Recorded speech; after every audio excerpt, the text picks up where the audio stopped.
तो यदि आप छत्तीसगढ़ में गवर्नमेंट या प्राइवेट मेडिकल कॉलेज से MBBS करने का प्लान कर रहे हैं, चाहे गवर्नमेंट की ऑल इंडिया कोटा की सीट हो या फिर स्टेट कोटा की सीट हो या फिर प्राइवेट मेडिकल कॉलेज में गवर्नमेंट कोटा की सीट हो या मैनेजमेंट कोटा की सीट हो, तो हम समझेंगे इस वीडियो में बॉन्ड, रूरल बॉन्ड को। जेम्स बॉन्ड को समझना आसान है, ये थोड़ा अलग है। इसमें सारे सवाल जो आपके दिमाग में हैं, कुछ क्वेश्चंस बच्चों ने पूछे हैं, कुछ क्वेश्चंस पेरेंट्स ने पूछे हैं बॉन्ड से संबंधित, और कुछ ऐसे क्वेश्चंस जो हमने जनरेट किए हैं, ठीक है।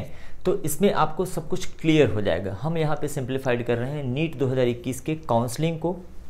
तो चलिए ठीक है, वीडियो को कंटिन्यू करते हैं। बहुत सारे क्वेश्चन हैं, लास्ट तक देखिएगा। इसके बाद बॉन्ड से रिलेटेड कोई भी सवाल आपके पास नहीं रहेगा। रूरल सर्विस बॉन्ड क्या है, कितना है, क्या ये कंपलसरी है, इसके अलावा आप देख सकते हैं कि प्राइवेट कॉलेज में MBBS करने पे क्या आपको बॉन्ड भरना पड़ता है, चाहे सीट गवर्नमेंट की हो या मैनेजमेंट की हो, या ऑल इंडिया कोटा से अगर आप प्रवेश लेते हैं तो उस समय आपको बॉन्ड के साथ क्या करना पड़ता है।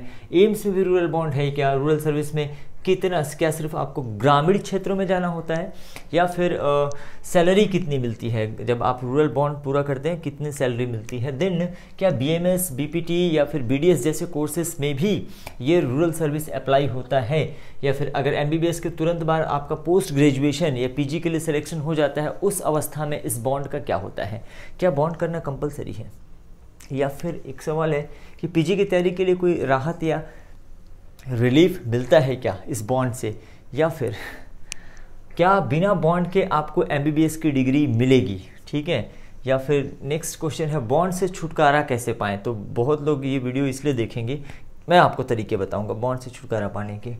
और ऑल इंडिया कोटा से CG में MBBS किया हुआ है तो, और दूसरे स्टेट में PG में सेलेक्ट हो जाते हैं, ठीक है। तो उस अवस्था में क्या होगा, तो पहले किसका बॉन्ड आपको पूरा करना होगा, और बैंक गारंटी और बॉन्ड में क्या डिफरेंस है। इसके अलावा बीच में मेरे दिमाग में कोई और सवाल आता है, उसको भी मैं आपके लिए यहाँ पे सॉल्व करूँगा। तो चलिए पहले पेज पे आ जाते हैं हम लोग।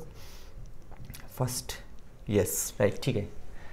तो ठीक है, व्हाट इज़ कॉमन है ना सबके बीच में, गवर्नमेंट कॉलेज से MBBS करें या फिर आप प्राइवेट कॉलेज से MBBS करें, ठीक है। तो पहला सवाल, ये रूरल सर्विस बॉन्ड क्या है। देखिए MBBS का जो आपका कोर्स का ड्यूरेशन होता है इंडिया में, ये 4.5 साल का होता है। मैं 4.5 लिख रहा हूँ, 4 साल 6 महीने का, और 1 साल की इंटर्नशिप कंपलसरी होती है, 1 ईयर की कंपलसरी इंटर्नशिप होती है।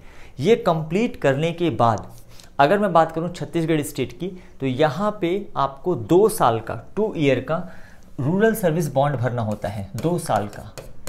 इसका तात्पर्य ये है कि MBBS पूरा होने के बाद आप 2 साल तक, ठीक है, गवर्नमेंट जहाँ भी आपको पोस्टिंग देगी ये रूरल सर्विस करना पड़ेगा, और ये कंपलसरी है। हाई कोर्ट ने ऐसा निर्देश दिया है, ठीक है। तो रूरल सर्विस बॉन्ड एक सिंपल सा बॉन्ड है, ठीक है। आप बंधे हुए हैं, ठीक है, MBBS करने के बाद आप बंध जाते हैं कि आपको 2 साल कंपलसरी सर्विस देना ही पड़ेगा। अन्यथा अगर आप ऐसा नहीं करना चाहते उस अवस्था में, ठीक है, MBBS आपका कंप्लीट हो गया और आप ग्रामीण सेवा क्षेत्र में नहीं जाना चाहते, उस अवस्था में आपको, अगर आप अनरिजर्व कैटेगरी से बिलोंग करते हैं तो 25 लाख रुपए, ठीक है, ध्यान रखिएगा, प्लस बता रहे हैं। OBC ST SC किसी भी अन्य OBC ST SC से बिलोंग करते हैं तो आपको 20 लाख रुपए, ठीक है। या तो आप 2 साल के लिए ग्रामीण सेवा में जाइए, ठीक है, या फिर आप ये अमाउंट प्लस इंटर्नशिप के दौरान जो भी स्टाइपेंड आपको मिला है पर मंथ 10,000, 12,000 या बढ़ जाने के बाद जो भी मिलता है, क्योंकि आप लोग जब इंटर्नशिप में आएंगे तो डेफिनेट सी बात है कि स्टाइपेंड जो है आपका थोड़ा सा बढ़ा हुआ रहेगा, ठीक है। तो उस अवस्था में वो स्टाइपेंड, ठीक है, इसको प्लस कर दीजिए, स्टाइपेंड प्लस MBBS के दौरान आपने जो भी स्कॉलरशिप लिया है गवर्नमेंट से, ठीक है, MBBS के टाइम पे आपको स्कॉलरशिप मिलता है, उस स्कॉलरशिप को आप ऐड कर दीजिए, ठीक है। तो ये तीनों चीज़ें मिला के, मतलब यदि आप जनरल कैंडिडेट हैं तो 25 lakh plus stipend plus scholarship, ये सब कुछ आपको वापस करने के बाद ही आपको डिग्री मिलेगी। दैट मीन्स कि ये बॉन्ड आपका कंपलसरी है। हाई कोर्ट ने बिल्कुल निर्देश दे दिया है कि सभी छात्रों को जो छत्तीसगढ़ में MBBS करते हैं, ठीक है, तो डरने की जरूरत नहीं है। मैं आपको सॉल्यूशन भी बताने वाला हूँ कि कैसे इसको सॉल्व करना है। तो ये अमाउंट समझ में आ गया, या तो आप ये चुनिए या तो आप ये चुनिए, ठीक है। चलते हैं अगले सवाल पे। प्राइवेट कॉलेज के बारे में क्या, तो देखिए at the time of admission पहले भी ऐसा हुआ है कि प्राइवेट कॉलेज के साथ भी ये बॉन्ड भरवाया तो गया है, लेकिन प्राइवेट कॉलेज के बच्चे जब MBBS कंप्लीट कर लिए तो उन्हें रूरल सर्विस के लिए बाध्य नहीं किया गया, मतलब उनको रूरल सर्विस में जाने की ज़रूरत नहीं है, चाहे वो गवर्नमेंट सीट पे एडमिशन ले या फिर मैनेजमेंट सीट पे एडमिशन ले। तो प्राइवेट कॉलेज में एडमिशन लेने के बाद ऑलरेडी प्राइवेट कॉलेज की फीस 50 से 55 लाख ऑन एन एवरेज, ठीक है, या उससे कहीं ज़्यादा होती है, तो आपको बॉन्ड देने की ज़रूरत नहीं है। अब आपके दिमाग में सवाल आता है कि यदि आपने ऑल इंडिया कोटे से, ठीक है, ये जो बॉन्ड का एक अमाउंट मुझे बताना था, थोड़ा सा यहाँ पे मिसिंग है। पहले ये जो बॉन्ड था जनरल के लिए 5 लाख का था, ठीक है, और ये OBC ST SC कैंडिडेट के लिए 3 लाख का था, प्लस जो आपका ये अमाउंट होता है स्टाइपेंड और स्कॉलरशिप, तो ये पहले अमाउंट ये था। तो ज़्यादातर लोग क्या करते थे, इधर 2 साल ग्रामीण सेवा क्षेत्र में जाने की बजाय ये अमाउंट पे कर देते थे। तो ऐसे क्षेत्रों में डॉक्टरों की कमी होने लगी, तो गवर्नमेंट ने सोचा क्यों नहीं इसके अमाउंट को इंक्रीज़ कर दिया जाए। तो ये जो 2017 से ऑनवर्ड्स, 2017 से ये अमाउंट एप्लीकेबल है 25 लाख का और 20 लाख वाला। तो अभी जब आप एडमिशन लेते हो तो हो सकता है कि इसको भी बढ़ा दिया जाए, हालांकि ये बहुत ही ह्यूज अमाउंट होता है, काफ़ी ज़्यादा अमाउंट है। तो जो बच्चे गवर्नमेंट मेडिकल कॉलेज से पढ़ाई कर रहे हैं डेफिनेटली उनके लिए 20 या 25 लाख रुपए पे करना बहुत ही डिफिकल्ट है, और मैं ऐसा सजेस्ट भी नहीं करूंगा। तो चलिए आ जाते हैं इस सवाल पे, ठीक है। यदि आप ऑल इंडिया कोटे से छत्तीसगढ़ के किसी भी गवर्नमेंट मेडिकल कॉलेज में प्रवेश लेते हैं, एडमिशन लेते हैं, उस अवस्था में भी अब आपको बॉन्ड देना पड़ेगा, बॉन्ड भरना पड़ेगा। दैट मीन्स कि या तो आप वो अमाउंट पे करिए आफ्टर योर MBBS, या फिर आप 2 साल ग्रामीण क्षेत्रों में सेवा के लिए तैयार रहिए। अगला सवाल है आपका, क्या एम्स में, चाहे क्योंकि रायपुर में भी एक एम्स है और रायपुर का एम्स डेफिनेटली छत्तीसगढ़ में आता है, एक मेडिकल कॉलेज है, तो एम्स में प्रवेश लेने के बाद आपको बॉन्ड भरना पड़ेगा या नहीं? तो बिल्कुल नहीं, किसी भी एम्स में ऐसा कोई रूरल सर्विस बॉन्ड नहीं है। MBBS करने के बाद आप कंप्लीटली फ्री हैं, आप चाहे तो कहीं पे जॉब करें, चाहे तो कहीं पे PG की तैयारी करें ड्रॉप लेकर, या फिर अगर डायरेक्ट आपका सिलेक्शन हो जाता है तो आप पोस्ट ग्रेजुएशन कर सकते हैं। तो एम्स में किसी भी प्रकार का बॉन्ड नहीं है। ये सवाल बच्चों ने पूछा था हमसे, ठीक है। अब ना रूरल सर्विस में क्या सिर्फ आपको ग्रामीण क्षेत्रों में भेजा जाता है, क्या विलेज एरिया में भेजा जाता है, सुदूर क्षेत्रों में भेजा जाता है, ठीक है?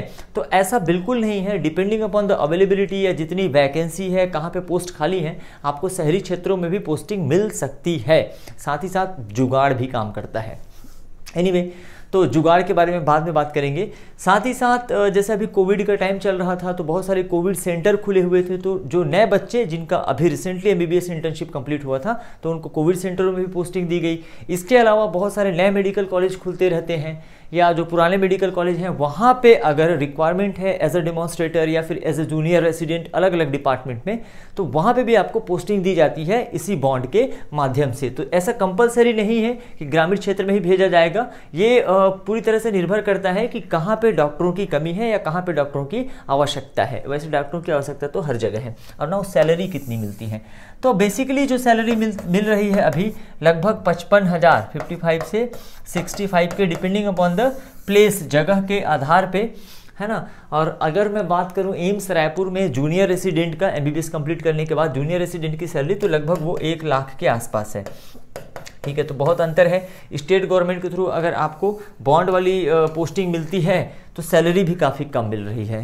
ये मैंने शायद ज़्यादा ही लिखा है, कहीं कहीं पे 45,000 भी है, ठीक है। तो चलिए, तो ये हो गई सैलरी की बात। आगे बढ़ जाते हैं हम लोग क्वेश्चंस पे, ठीक है। क्या BAMS BDS या BPT में भी ऐसा कोई बॉन्ड है? बिल्कुल नहीं है, ठीक है। इन पे ऐसा कोई बॉन्ड नहीं है, कोई बाध्य नहीं है। आप ये कंप्लीट करने के बाद आप जो मर्जी में आए वो कर सकते हैं, ठीक है। चलिए, अगर MBBS के तुरंत बाद आपका सिलेक्शन पोस्ट ग्रेजुएशन PG के लिए हो जाए, ठीक है, जैसे आप नीट UG देते हैं और MBBS में प्रवेश लेते हैं, वैसे ही नीट PG एग्जाम होता है। आगे से वो एग्जाम नेक्स्ट के नाम से जाना जाएगा, ठीक है। इसको क्लियर करने के बाद आपको PG में एडमिशन लेना होता है। तो अगर आप MBBS कंप्लीट कर लेते हैं, ठीक है, और तुरंत आपका सिलेक्शन हो जाता है PG के लिए, उस अवस्था में क्या करेंगे? आप गांव में जाके बॉन्ड कंप्लीट करेंगे या आपको PG करना होगा? तो ऐसे केसेस में आपको बॉन्ड फ्री कर दिया जाता है आपके PG कोर्स के दौरान, ठीक है। मतलब अगर 3 साल का कोर्स है तो 3 साल तक आपको बॉन्ड नहीं करना है, लेकिन कोर्स कंप्लीट होने के बाद, ठीक है। कोर्स कंप्लीट होने के बाद आपको अपना बॉन्ड पूरा करना है, या तो फिर आपको अपना वो अमाउंट जो आपने फिक्स किया हुआ है या जो अमाउंट पे आपने साइन किया है कि इतना बॉन्ड मैं भरूंगा, वो आपको पे करना पड़ेगा। तो पीजी में अगर सिलेक्शन हो जाता है उस अवस्था में तुरंत आपको बॉन्ड नहीं देना होता, आफ्टर पीजी आपको कंप्लीट करना होता है। तो मेरे ख्याल से ये पॉइंट भी आपका क्लियर है। तो जितनी जल्दी हो सके पीजी क्लियर करो, कम से कम 2 साल के लिए तो फुर्सत हो जाओगे, है ना, या 3 साल के लिए।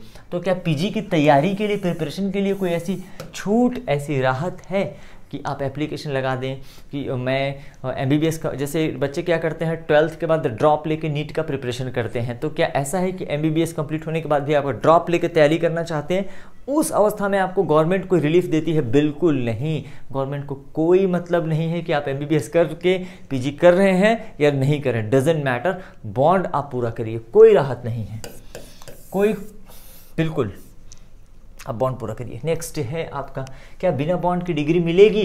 नहीं मिलेगी।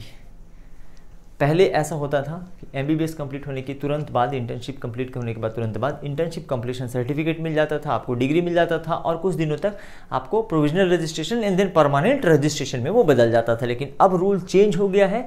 बॉन्ड का मैटर जब तक क्लियर नहीं होता तब तक आपको आपकी डिग्री नहीं मिलेगी, नहीं तो लेके भाग जाओगे विदेश, ठीक है। तो डिग्री नहीं मिलेगी, बॉन्ड कंप्लीट करने के बाद ही आपको डिग्री मिलेगी, आपको प्रोविजनल डिग्री मिलेगी, और आपको उसके बेसिस पे जॉब मिल सकता है अगर आपने बॉन्ड पूरा कर दिया तो, ठीक है। बॉन्ड से छुटकारा कैसे प्राप्त करें, ठीक है, इस पे तो लास्ट में ही बात करेंगे, ठीक है ना। अगर मान लीजिए एक केस है ये, इसका आंसर आपको बताना है मुझे, ठीक है। अगर ऑल इंडिया कोटा से छत्तीसगढ़ के किसी गवर्नमेंट मेडिकल कॉलेज में एमबीबीएस किया किसी स्टूडेंट ने, और उसके एमबीबीएस करने के तुरंत बाद पीजी में सिलेक्शन हो गया और उसने दूसरे स्टेट में पीजी में एडमिशन ले लिया। अब देखिए हर स्टेट में, ठीक है, जैसा एमबीबीएस करने के बाद बॉन्ड होता है वैसे ही पीजी करने के बाद भी एक बॉन्ड होता है। पोस्ट ग्रेजुएशन कंप्लीट करने के बाद भी आपको सर्विस गवर्नमेंट को देनी होती है। अब ये डिपेंड करता है कि आपको ग्रामीण क्षेत्रों में भेजेगा गवर्नमेंट या फिर किसी मेडिकल कॉलेज में या किसी जिला अस्पताल में आपको पोस्टिंग मिलेगा। तो उस अवस्था में मान लीजिए उस स्टूडेंट ने दूसरे स्टेट में एडमिशन लिया, वहाँ पीजी का बॉन्ड हो गया, ठीक है। तो वो पहले फिर पीजी करने के बाद पहले किसे पूरा करेगा? क्या वो अपने यूजी वाला जो बॉन्ड था, मतलब एमबीबीएस के टाइम पे जो उसने बॉन्ड साइन किया था उसे पूरा करेगा, या फिर पीजी करने के बाद जिस स्टेट में उसने किया है उसे पूरा करेगा? तो ज़िंदगी तो बंध गई। मतलब मान लीजिए, अच्छा ये बॉन्ड का जो ड्यूरेशन है अलग अलग राज्यों में, किसी किसी राज्य में 1 साल का है, कहीं 2 साल का, कहीं 3 साल का, ठीक है, इस प्रकार का है। और अमाउंट भी वैरी करता है, अलग अलग स्टेट में ये अमाउंट डिफरेंट हो सकता है। चलिए आगे बढ़ते हैं, क्या कोई और सवाल है? तो बैंक गारंटी और रूरल बॉन्ड में क्या डिफरेंस है? देखिए ये जो बैंक गारंटी है, जब आप किसी प्राइवेट मेडिकल कॉलेज में एडमिशन लेते हैं एमबीबीएस के लिए, ठीक है, उस दौरान आपको ट्यूशन फीस के अमाउंट का ऑन एंड एवरेज मान लेते हैं कि 8 लाख है, सपोज है ना, सपोज मान लेते हैं 8 लाख है, तो उतना ही अमाउंट आपको एक गारंटी बनवा के देनी होती है। लाइक जैसे आप बैंक में उतना फिक्स डिपॉजिट कर दिए या उतनी प्रॉपर्टी आपने बैंक में शो कर दिया कितनी प्रॉपर्टी है, आप एक गारंटी लेते हैं कि आप इतनी फीस अगले साल की पे कर सकते हैं। मतलब 4.5 साल के लिए आपको वो एफडी करना होता है। मैंने मान लिया है सपोज 8 लाख रुपए, तो ये बैंक गारंटी होता है, ठीक है। लेकिन बॉन्ड के केस में आपको कोई 25 लाख रुपए का, है ना, 25 लाख रुपए की ऐसी कोई गारंटी लेनी नहीं होती। ये जो बॉन्ड है रूरल सर्विस बॉन्ड, ये आपको साइट पे सीजीडीएमई के साइट पे इसका फॉर्मेट मिल जाता है। किसी भी नोटरी से जाके आप एक बनवा सकते हैं, ठीक है, बनवा के कि मैं इतना अमाउंट के लिए बाध्य हूँ, यदि मैंने रूरल सर्विस नहीं किया तो मैं गवर्नमेंट को ये अमाउंट पे करूंगा, तत्पश्चात ही मुझे अपनी डिग्री मिलेगी, आफ्टर दैट, ठीक है। तो ये दोनों डिफरेंस है। इसमें इनिशियल इन्वेस्टमेंट 0 है लेकिन फाइनल सजा या पनिशमेंट काफ़ी है, और इसमें इनिशियल इन्वेस्टमेंट आपका 8 लाख या जो भी फीस होती है वो है, और ये फाइनली आपको मिल जाता है वापस, ठीक है, या फिर आप इसको फीस में एडजस्ट करवा सकते हैं। तो ये सारी चीज़ें क्लियर हो गई। वापस आ जाते हैं एक ऐसी बात पे कि इससे छुटकारा कैसे मिले। तो बॉन्ड से छुटकारा पाने का एक सिंपल तरीका है, अभी तो फिलहाल जो मुझे दिख रहा है, यदि छत्तीसगढ़ में आप एमबीबीएस करना चाहते हैं और आप चाहते हैं कि आपके ऊपर कोई बॉन्ड न रहे, तो अगर आपके मार्क्स सूटेबल हैं कि आपको एम्स रायपुर में एडमिशन मिल रहा है, कहाँ मिल रहा है? एम्स रायपुर में, तो आप स्टेट के कॉलेज को छोड़कर किसी एम्स में एडमिशन ले सकते हैं। नॉट ओनली एम्स रायपुर, कोई अदर एम्स में भी अगर आपको एडमिशन मिल रहा है, उस केस में आपको कोई बॉन्ड नहीं भरना पड़ेगा। या फिर दूसरा तरीका, अभी भी भारत में कुछ राज्य ऐसे हैं जो अपने यहाँ ऑल इंडिया कोटा से एडमिशन लेने वाले छात्रों के लिए कोई बॉन्ड नहीं करवाते। ठीक है, तो आपके मार्क्स अगर ऐसे हैं अप टू द मार्क कि आपको ऑल इंडिया कोटा से उस स्टेट में एडमिशन मिल सकता है, एमबीबीएस में गवर्नमेंट की सीट मिल सकती है, तो आप उस अवस्था में वहाँ पे एडमिशन ले सकते हैं, तो आप बॉन्डेड नहीं रहेंगे।